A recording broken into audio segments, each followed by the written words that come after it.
సరదాగా సాయంత్రం అలా పార్క్లో ఏం జరిగిందో చూద్దామా? హాయ్ హలో అందరికీ. ఈరోజు నేను మా ఇంటి దగ్గర ఉన్న పార్క్ అయితే వచ్చాను. ఆల్మోస్ట్ 2 years అయింది నేను ఈ పార్క్ వచ్చి. ఫస్ట్ టైం నేను మా బాబుని తీసుకొచ్చాను ఈ పార్క్కి. మా హస్బెండ్ అయితే నన్ను వదిలేసి వెళ్ళిపోతున్నాడు లేట్ అయిపోయిందని. ఆల్మోస్ట్ సన్సెట్ టైంకి వచ్చాము. పిల్లలకు ఆల్రెడీ హాలిడేస్ ఇచ్చారు అనుకుంటా. ఈవినింగ్ సాయంత్రం ఆడుకోవడానికి అలా వచ్చారు.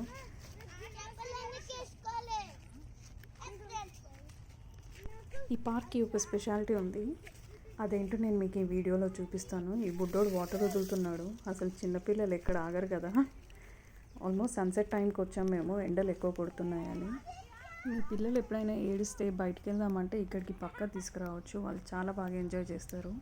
సన్సెట్ ఎంతో బాగుంది కదా. అయితే ఈ పార్క్లో ఉన్న స్పెషాలిటీ ఏంటంటే ఇక్కడ చాలా పీకాక్స్, జింకలు, rabbits, birds, different types of plants చాలా ఉంటాయి. అవి చూస్తూ చాలా ఎంజాయ్ చేయవచ్చు.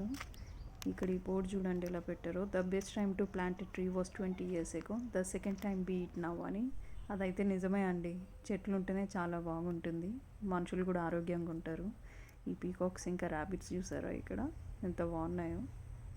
2 years బ్యాక్ నేను ఈ పార్క్ వచ్చినప్పుడు ఎంట్రీ ఫీజు అయితే 10 rupees ఉండే పర్ హెడ్కి. ఇప్పుడైతే 20 rupees చేసేసారు. అయినా కూడా పోతే ఈ జింకలకి ఇలా తినడానికి బండలు పెట్టారు. బండల మీద వాళ్ళ ఫుడ్ అయితే వేసారు. అక్కడ ఒక చిన్న వాటర్ పాండ్ కూడా ఉంది. అక్కడ వచ్చి వాటర్ తాగుతున్నాయి. అక్కడ పీకాక్స్ కనిపిస్తున్నాయా మీకు దూరంలో? జూమ్ చేసి అయితే చూపిస్తున్నాను. మనం మంత్లీ పాస్ కూడా తీసుకోవచ్చు. నేను 2 years బ్యాక్ తీసుకున్నప్పుడు అయితే మంత్లీ పాస్ 120 rupees ఉండే. సో ఒక్కసారి ఆ పాస్ తీసుకుంటే మనం ఆ 1 monthలో ఏ టైం కన్నా వచ్చి వెళ్ళొచ్చు. పాస్ చూపెట్టి మార్నింగ్ అయినా ఈవినింగ్ అయినా ఎప్పుడైనా రావచ్చు. కానీ ఇప్పుడు అది మంత్లీ పాస్ అయితే 200 rupees పర్ హెడ్ చేశారు. సో ఈ పార్క్ వచ్చేసి ఉప్పల్ దగ్గర ఒక గవర్నమెంట్ పార్క్. దీని పేరైతే నందనవనం అని. ఈ పార్క్ మొత్తం చూడాలంటే ఆల్మోస్ట్ 2 to 3 kilometers నడవాలి. ఇప్పుడు అంత టైం లేదు కాబట్టి నేను మీకు జస్ట్ కొంచెం ఏరియా మాత్రమే చూపిస్తున్నాను. ఈ ర్యాబిట్ చూసారా ఎలా ఎగిరెగిరి తింటుందో. అయితే ఇక్కడ పక్కన గడ్డి కనబడుతుంది కదా, మీరు ఇంతకుముందు చూసిన జింకలు ఇంకా పీకాక్స్, ర్యాబిట్స్ అన్నీ వచ్చి ఇక్కడే తింటూ ఉంటాయి. దీనికైతే ఎప్పుడు వాటర్ పడుతూ ఉంటారు అనుకుంటా, ఎందుకంటే ఇది వాళ్ళ ఫుడ్ కదా, ఎప్పుడు పెంచుతూనే ఉంటారు. నేను ఎప్పుడు వచ్చినా ఇది చాలా గ్రీనరీగా కనబడుతుంది, చాలా బాగుంటుంది కూడా. ఇక్కడ ఒక డాగ్ కూడా పడుకొని ఉంది, చల్లగా ఉందనేమో. ఇక్కడ యానిమల్సే కాకుండా ఒక లోటస్ పాండ్ కూడా ఉంది. అక్కడ అప్పుడప్పుడు లోటస్ పూలు వస్తూ ఉంటాయి. లాస్ట్ టైం అయితే నేను చూసినప్పుడు పర్పుల్ ఇంకా పింక్ కలర్ లోటస్ ఉండే. ఇప్పుడు 2 మొగ్గలు అయితే కనిపిస్తున్నాయి. మీకు జూమ్ చేసి చూపిస్తాను. ఇందులో చాలా ఫిషెస్ కూడా ఉంటాయి. గప్పి ఫిషెస్ చిన్న చిన్నవి, పెద్ద పెద్దవి కూడా ఉంటాయి. పెద్దవంటే మరీ అంత పెద్దవేం కాదు, ఎక్వేరియంలో ఉండే అంతవే. ఈ లోటసే కాకుండా ఇక్కడ different types of desert plants కూడా ఉన్నాయి. ఆ ప్లాంట్స్ మీకు ముందు చూపిస్తాను. అవి వాటర్ లేకపోయినా కూడా బతుకుతాయి. ఇంకా మంచి మంచి పూలు కూడా వస్తాయి వాటికి. నేను మీకు చూపెట్టింది జస్ట్ 1/4 మాత్రమే ఈ పార్క్ ఏరియాలో. ఇంకా చాలా ఉంది ఈ పార్క్లో చూడడానికి. ఈ ముందు మీకు బండలు కనబడుతున్నాయి కదా. అయితే లాస్ట్ టైం నేను ఇక్కడ వచ్చినప్పుడు మార్నింగ్ వాక్ అని వచ్చాము నేను ఇంకా మా హస్బెండ్. ఆ బండల పైన ఒక కలర్ తొండ ఉండే. ఎంత బాగుందని చూస్తూ ఉంటే వెనకాల పెద్ద పాము కూడా ఉండే. ఈ బ్యాంబూ ట్రీస్ కనబడుతున్నాయి కదా మీకు వెనకాల, దానిపైన బర్డ్స్ ఉండే. సో వాటి కోసమని ఆ పాము కింద నుండి పైకి ఎక్కేసింది. నేను ఆ పాముని చూసుకోలేదు, తొండనే చూస్తూ ఉండే. సడన్గా చూసేసరికి చాలా భయమైంది. బ్యాంబూ ట్రీస్ అంటే తెలుగులో కంకబద్దలు అని అంటారు. ఆ పాముని చూసిన తర్వాత ఇక్కడ పనిచేసే అంకుల్ లాంటి వాళ్ళు ఉంటారు కదా, నేనైతే వాళ్ళని పిలిచి ఆ పాముని చూపించాను.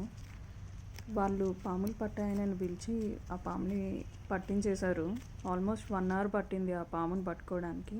ఇలా ఇంకొంచెం ముందుకు వస్తే ఇలా చిల్డ్రన్ ప్లే ఏరియా ఉంటుంది, చాలా బాగుంటుంది. నేను మండే వచ్చాను కాబట్టి అంత ఎక్కువ జనాలు ఏం లేరు, కానీ సాటర్డే సండే అయితే మొత్తం ప్యాక్డ్ ఉంటుంది.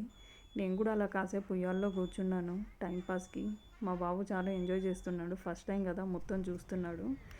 ఇంకా ఇక్కడ ఈ బర్డ్స్ది క్లాస్ పిక్ ఒకటి పెట్టారు.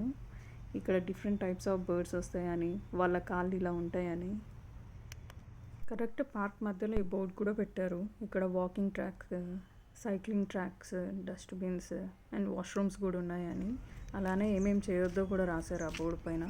నేను మీకు చెప్పాను కదా డిఫరెంట్ టైప్స్ ఆఫ్ ప్లాంట్స్ కూడా ఉంటాయని. ఇలా బోర్డు పెట్టేసి ఆ ప్లాంట్స్ ఉన్న దగ్గర ఇండికేట్ చేస్తారన్నమాట. ఇది వచ్చేసి కర్పూర తులసి, ఇవన్నీ కర్పూర తులసి చెట్లు. అలానే ఇంకా ముందుకెళ్తే వేరే కైండ్ ఆఫ్ ప్లాంట్స్ కూడా ఉన్నాయి. ఇది వచ్చేసి నార్మల్ తులసి.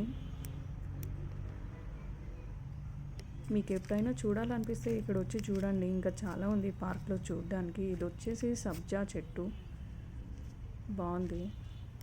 ఇది ఎండాకాలం కాబట్టి ఇలా డ్రైగా ఉంది, కానీ మీరు రైనీ సీజన్ లేదా వింటర్ సీజన్ వస్తే చాలా బాగుంటుంది, చాలా గ్రీనరీగా పీస్ఫుల్గా కూడా ఉంటుంది. నేనైతే మంత్లీ పాస్ తీసుకున్నాను కాబట్టి నాకు వీలైన ప్రతిసారి వచ్చి అలా కాసేపు కూర్చొని వెళ్ళేదాన్ని. ఎంత పీస్ఫుల్గా ఉంటుందంటే అసలు సిటీలో ఉన్నామా లేదా అన్నట్టు ఉంటుంది. కాసేపు అలా డిస్కనెక్ట్ అయినట్టు అనిపిస్తుంది. చాలా బాగుంటుంది. మీరు కూడా ఒకసారి వచ్చి ట్రై చేయండి. ఇది వచ్చేసి అడీనియం ప్లాంట్. నేను మీకు చెప్పాను కదా ఇంతకుముందు డెజర్ట్ ప్లాంట్స్ ఉంటాయని. వీటికి ఎక్కువ వాటర్ కూడా అవసరం లేదు. ఇందులో పింక్ అండ్ వైట్ కలర్ రెండు ఉంటాయి.